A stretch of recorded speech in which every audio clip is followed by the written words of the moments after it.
क्या आप एक ऐसी जिंदगी इमेजिन कर सकते हो जहां सोसाइटी आपके साथ पानी तक न पिए, जहां पे आपके साथ हाथ मिलाना भी एक आप समझा जाए, जहां आपको बाकियों से नीचा समझा जाए, जहां पे आपकी एग्जिस्टेंस आपके होने को एक बोझ, एक वेस्ट समझा जाएगा।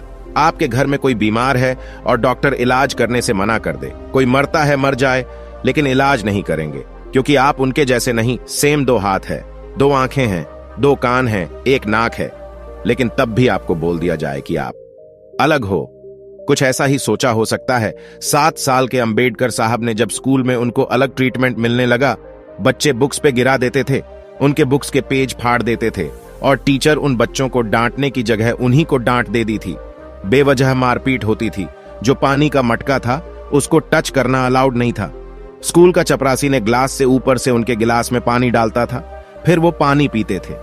क्लास के अंदर बैठ के नहीं पढ़ सकते थे, क्लास के बाहर बैठ के पढ़ते। ऐसे हालात में कोई भी बच्चा कहेगा कि मुझे स्कूल नहीं जाना, मैंने नहीं करनी पढ़ाई। लेकिन उस बच्चे ने इतना सब होने के बावजूद पढ़ाई नहीं छोड़ी, दुबक कर घर नहीं बैठा।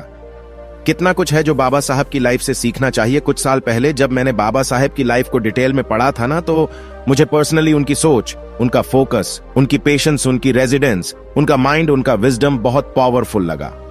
बहुत कुछ सीखने को मिला। कोई बल को अपना हथियार बनाता है, कोई शांति को अपना हथियार बनाता है। बाबा साहेब ने अपनी एजुकेशन को अपना वेपन बनाया, अपना टूल बनाया, अपना मीडियम ऑफ स्पीच बनाया और एजुकेशन के सहारे वो ऐसा लड़े कि जब भी इंडियन कॉन्स्टिट्यूशन की बात होती है, जब भी एजुकेशन की बात होती है, तो सबसे पहले उनका नाम आता है। उन्हें बाबा साहेब कहते हैं। बाबा साहेब का मतलब होता है रिस्पेक्टेड फादर, क्योंकि उन्होंने भारत के संविधान को ड्राफ्ट किया है, इंडियन कॉन्स्टिट्यूशन को ड्राफ्ट किया है, इसलिए उनको फादर ऑफ इंडियन कॉन्स्टिट्यूशन कहते हैं। आप इनकी बायोग्राफी देखोगे ना, तो आपको 2 ही चीजें नजर आएंगी, स्ट्रगल्स और सक्सेस। स्ट्रगल्स और सक्सेस, इनके स्ट्रगल्स की बात करेंगे, इनके सक्सेस की बात करेंगे, और 3 वर्ड्स उनकी लाइफ के ऐसे जो आज हम अपनी लाइफ का पार्ट बना सकते हैं। इन्हीं की लाइफ का एक किस्सा सुनाता हूं। एक बार अंबेडकर साहब लंदन की एक लाइब्रेरी में बैठकर बुक पढ़ रहे हैं। पढ़ने का बहुत शौक था उनको। वो पूरा दिन में सिर्फ एक ब्रेड का पीस खाते थे और बुक्स पढ़ते रहते थे। एक बार लाइब्रेरी ने देख लिया और उनको बोला कि ये रूल्स के अगेंस्ट लाइब्रेरी में बैठ के खाना खाना अलाउड नहीं है, दोबारा यहां आने की जरूरत नहीं है। अब मेरे जैसा कोई होता है, आपके जैसा कोई होता, हम कहते हैं ठीक है नहीं आएंगे, या फिर कोई कहता है सॉरी गलती हो गई, आगे से नहीं करेंगे। लेकिन अंबेडकर साहब ने साफ साफ ऑनेस्टली बोल दिया कि मैं कैंटीन का खाना अफोर्ड नहीं करता, मैं वहां बैठना अफोर्ड नहीं करता, इसलिए छुप छुप कर यहां पे मुझे ब्रेड खानी पड़ती है। वो लाइब्रेरी है जो कि उसने कहा आगे से आप मेरे साथ खाना खाओगे, मैं अपने घर से आपके लिए खाना लेके आऊंगा। अंबेडकर साहब की उस ऑनेस्टी की वजह से उस लाइब्रेरी है जो कि उनको जानती नहीं, कोई पहचान नहीं, वो हर रोज उनके लिए खाना लाने लगी। और मैं आपको यह भी बता दूं कि अंबेडकर साहब की पर्सनल लाइब्रेरी में 50,000 बुक्स है, 50,000 किताबें हैं। और इतना ही नहीं, अंबेडकर साहब ने अपने लाइफ टाइम में 26 डिग्री ली। उन्होंने इकोनॉमिक्स में ही टोटल 29 कोर्सेस लिए, सोशियोलॉजी में 6, फिलॉसफी में 5, एंथ्रोपोलॉजी में 4, पॉलिटिक्स में 3 और एक जर्मन और फ्रेंच एलिमेंट्री लैंग्वेज में। हमारे यहाँ पूरे एरिया में इतनी डिग्री नहीं होती जितनी उन्होंने अकेले तरी इमेजिन करके देखो। एक इंसान जिसको समाज पढ़ने नहीं दे रहा था रहता था, सारे हालात उसके अगेंस्ट थे। उस इंसान ने उसी पढ़ाई के दम पे अपनी अपनी फैमिली की, पूरे देश की पहचान दुनिया में बनाई। उन्होंने रिलीजन पे भी लोगों को एनलाइटन किया। उनका मानना था कि मैंने is not made for religion, religion is made for माम। वो बुद्धा की टीचिंग के बहुत बड़े फॉलोअर थे। बाबा साहब ने अपनी लाइफ में एजुकेशन, इंटेलिजेंस और स्किल, इन तीनों चीजों पर फोकस किया। वो अपने आप को एजुकेट करते रहे, अपने इंटेलिजेंस पे काम करते रहे और इन दोनों की मदद से अपनी स्किल को ग्रो करते रहे। यह फॉर्मूला हमारे लिए हो सकता है। ये एजुकेशन गेन करते रहो, अपने इंटेलिजेंस पे काम करते रहो और इन दोनों की मदद से अपनी स्किल को ग्रो करते रहो।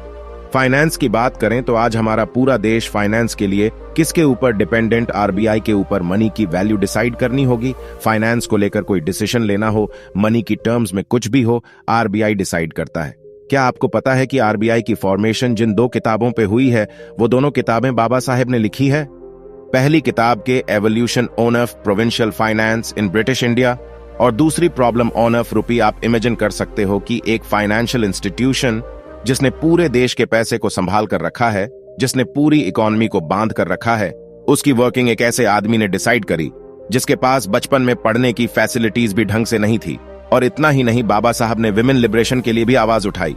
उन्होंने कॉन्स्टिट्यूशन के अंदर विमेन के लिए सिटीजनशिप, जस्टिस, इक्वालिटी और लिबर्टी के बेसिस पे राइट दिया, और वो भी तब जब ये सब एग्जिट नहीं करते थे। और हम सबको पता है वो लॉस आज भी इंप्लीमेंट होते हैं। इनफैक्ट उसमें अपडेट है, जैसे पार्टीज में विमेन के लिए सीट होना, इंस्टीट्यूशंस में उनके लिए पोजीशंस होना। ये मेरा मानना है और आप भी इससे अग्री करोगे कि जब एक इंसान परेशान माहौल से उठता है तो वो अपने साथ साथ दूसरों का भी ध्यान रखते हैं। उसके अंदर जरूर नहीं आता, उसके अंदर एक जज्बा होता है दुनिया बदलने का, दूसरों को भी उठाने का। बाबा साहब को बचपन में लोगों ने स्ट्रीट लाइट तक के नीचे पढ़ने नहीं दिया, क्योंकि वो उनके घर का रास्ता है। इसलिए उन्होंने खुद को इतना काबिल बनाया कि वो बच्चों के लिए स्कूल खोला। आप सोच रहे होंगे कि मैं बाबा साहब की हर अचीवमेंट के साथ उनकी स्ट्रगल्स क्यों बता रहा हूं, क्योंकि मुझे लगता है कि उनकी स्ट्रगल से ही उनकी अचीवमेंट्स निकली। उनके पास फैसिलिटीज नहीं थी, पावर नहीं थी, रिसोर्सेज नहीं थे, लेकिन उनके पास सोच थी, उनके पास माइंडसेट था।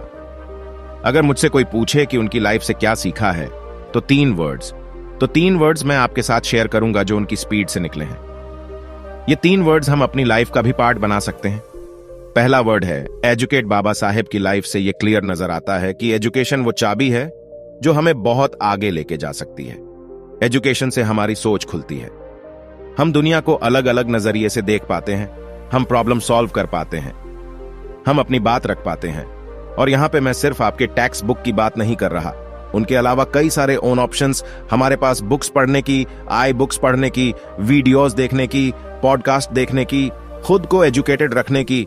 क्योंकि अगर बाबा साहेब एक छोटे से गांव से निकलकर सारे भेदभाव और हालातों से लड़कर कोलंबिया यूनिवर्सिटी तक पहुंच सकते हैं, तो हम क्यों नहीं। उन्होंने खुद को पढ़ाकर अपने आप को इतना काबिल बनाया कि आज की डेट में भी कोलंबिया यूनिवर्सिटी में उनकी बायोग्राफी ऐसा टेक्स्ट बुक पढ़ाई जाती है। दूसरा वर्ड है आज, का मतलब होता है आवाज उठाना।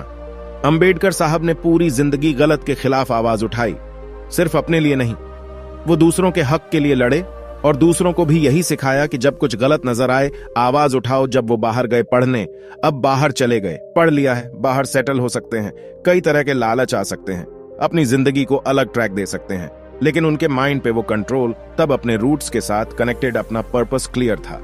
उन्होंने देश में आकर गलत के लिए आवाज उठाते रहे। इस चीज को हमें भी याद रखना होगा। बदलते दुनिया के साथ कहीं हम बदलते ना जाए, हमारी सोच का ही करप्ट और पोल्यूटेड होती ना जाए। सच के लिए आवाज उठाना, जो हमें सही लग रहा है उसके लिए आवाज उठाना, वो डर को खत्म करना होगा। जहां भी कुछ गलत नजर आ रहा है, सोसाइटी के गार्ड के साथ कुछ गलत हो रहा है, ऑफिस के पीएम के साथ कुछ गलत हो रहा है, या घर में कोई काम कर रहा है उसके साथ गलत हो रहा है, शुरुआत घर से ही करनी होगी। सच के लिए, सही के लिए आवाज उठाते रहना चाहिए। और थर्ड वर्ड है ऑर्गेनाइज्ड। एक लाइफ सेविंग स्किल है।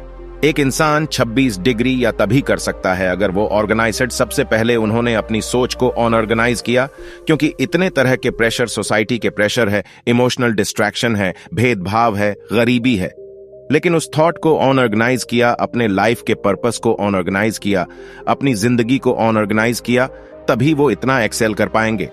आज की डेट में हम सबको ये बहुत सीखने की जरूरत है, क्योंकि हम तो डिस्ट्रैक्शन की दुनिया से भरे हैं। फोन में कभी भी कुछ आ रहा है, कोई फोकस नहीं है, कोई कंसंट्रेशन नहीं है, ना हमारा टेबल ऑर्गेनाइज्ड है, ना हमारा माइंड ऑर्गेनाइज्ड है। और जब ऑर्गेनाइज्ड नहीं होंगे तो गोल कैसे अचीव करके जिंदगी में जो पाना चाहते हैं वो कैसे पाएंगे। आज की डेट में मेरा यूट्यूब पे जो भी मेरी अचीवमेंट है, उसके पीछे मैं सिर्फ 2 चीजों को रीजन देता हूं। एक, आप सबका प्यार, वो ना होता तो कुछ ना होता, और दूसरा जिस चीज का मुझे बहुत प्राइड है वो है स्किल्ड। तो ऑर्गेनाइज्ड मैं कोशिश करता हूं, मैं अपने आप को ऑर्गेनाइज्ड रखता जाऊं। तो बाबा साहेब ने सिर्फ दलितों को हक नहीं दिलाया, उन्होंने मुझे आपको, हम सबको जीना सिखाया, अपने हक के लिए लड़ना सिखाया। उन्होंने सिर्फ दलितों को एजुकेशन नहीं दी, बल्कि खुद को इतना एजुकेटेड किया कि आज वो हम सबके लिए एक इंस्पिरेशन। उन्होंने सिर्फ दलितों को आवाज उठाना नहीं सिखाया, हम सबको अपनी राइट्स के लिए लड़ना सिखाया। उन्होंने सिर्फ सक्सेस अचीव नहीं किया, उन्होंने हम सबको फर्श से अर्श तक का, स्क्रैच से स्काई तक का रास्ता दिखाया। इस एक्स्ट्राऑर्डिनरी एक्टिविस्टों, reformist, economist, teacher, writer, fighter की लाइफ से सीखकर कोई भी जीरो से हीरो बन सकता है। आप में से शायद बहुत लोगों को यह नहीं पता होगा कि इंडिया के फर्स्ट लॉ मिनिस्टर अंबेडकर साहब दुनिया के अकेले ऐसे इंसान हैं जिनको लंदन स्कूल ऑफ इकोनॉमिक्स ने डॉक्टर ओनल साइंस का टाइटल दिया। बहुत लोगों ने इसके लिए ट्री किया, लेकिन आज तक ये टाइटल सिर्फ उनको मिला। दोस्त, ऐसे महान इंसान की जिंदगी को, उनकी स्ट्रगल्स को, उनकी अचीवमेंट्स को हम सबकी रिस्पेक्ट, हम सबका नमन, उनके काम के लिए, उनकी मेहनत के लिए, उनकी कंट्रीब्यूशन के लिए। 14 अप्रैल जिस दिन उनका जन्मदिन होता है, उस दिन हर साल अंबेडकर जयंती मनाई जाती है। दोस्तों, जाने से पहले एक चीज जरूर कहूंगा कि उनकी जो भेदभाव की लड़ाई थी ना, वो अभी खत्म नहीं हुई। आज भी हमारे देश में बहुत जगह भेदभाव होता है और ये रिस्पॉन्सिबिलिटी मुझे, आपको, हम सबको, स्पेशली यूथ को लेनी होगी। इस वीडियो के बाद ये सवाल जरूर सोचना कि आखिर डिस्क्रिमिनेशन क्यों, आखिर ये भेदभाव क्यों। अगर आप मेरी सोच से सहमत हो, वीडियो को शेयर जरूर करें। दोस्तों, आज की वीडियो में बस इतना ही। इस चैनल पर सिर्फ बाबा साहेब के जीवन से जुड़ी छोटी बड़ी सभी जानकारी लेकर आते रहते हैं। यदि आप बाबा साहब को पसंद करते हो और इनके बारे में और अधिक जानना चाहते हैं, तो हमारे अंबेडकर साहेब जी यूट्यूब चैनल को सब्सक्राइब कर ले। वीडियो को पूरा देखने के लिए धन्यवाद।